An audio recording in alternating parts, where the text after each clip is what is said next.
Le Maroc se dote de son premier satellite espion et il sera mis en orbite le 8 novembre prochain depuis la Guyane française. Il est avec l'Égypte et l'Afrique du Sud la seule puissance continentale à disposer de cet outil de reconnaissance militaire. Une supériorité qui rend folle l'Algérie. Du côté de l'Algérie, c'est la panique totale.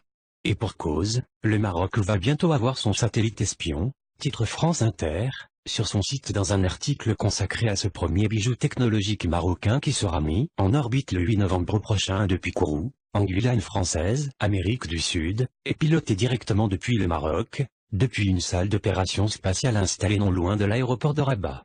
Alger qui s'arme à tour de bras se rend finalement compte de l'inefficacité stratégique des stocks d'armes qu'elle n'a eu de cesse d'accumuler depuis la levée de l'embargo militaire en 2006.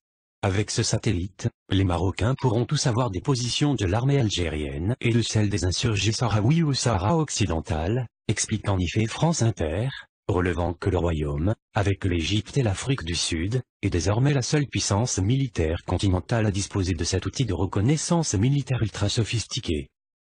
Cette perspective rend folle l'Algérie qui, jusqu'à présent, disposait d'un avantage numérique sur le terrain, note la source française, révélant que le contrat a été conclu en 2013 par le Maroc et la France de François Hollande, dans le plus grand secret.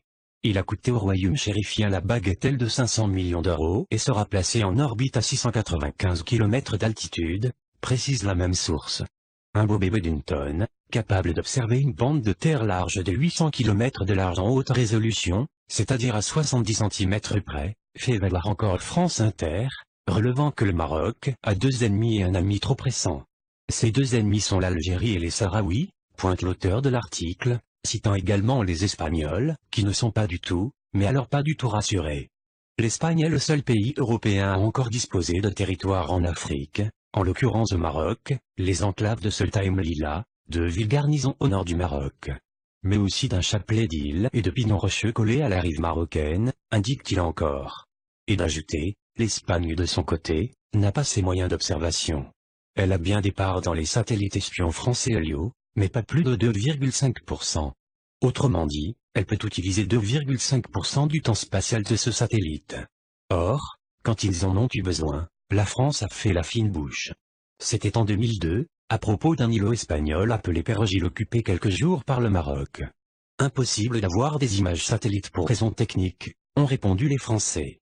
Alors que le Maroc, lui, aura son satellite 100% du temps, relève encore France Inter. Les Espagnols sont verts de rage. Avant de pouvoir disposer des mêmes avantages, l'armée espagnole devra attendre plusieurs années. Pendant ce temps, l'ami et l'allié marocain pourra les espionner, grâce à la France, en toute liberté, affirme la même source.